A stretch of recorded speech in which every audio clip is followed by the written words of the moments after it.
ఇలా ప్రశ్నించే పరిస్థితి లేదు. పోలీసు వాళ్ళు కూడా మంచిర్యాలలో చాలా అతిగా వ్యవహరిస్తున్నారు.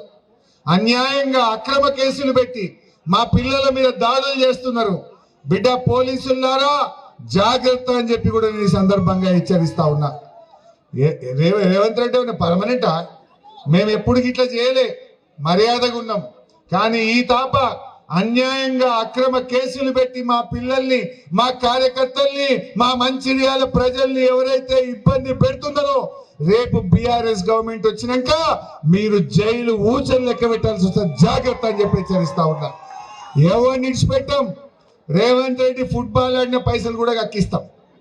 సింగరేణిలో వాళ్ళు కాంట్రాక్ట్ల రూపంలో చేసిన అవినీతిని కక్కిస్తాం.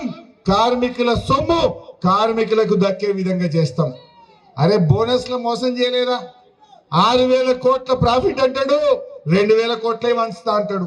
బోనస్ లో మోసం.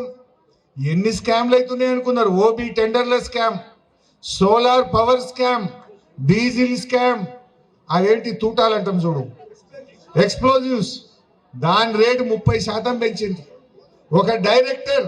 ఇది అన్యాయం, ఇది కార్మికుల సొమ్ము, ఇంత ధర పెంచద్దు అంటే ఒక డైరెక్టర్ ను డిమోషన్ ఇచ్చి జనరల్ మేనేజర్ చేసిండు.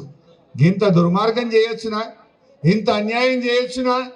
ఇన్ని అవకతవకలు, ఇన్ని స్కామ్లు జరుగుతూ ఉన్నాయి.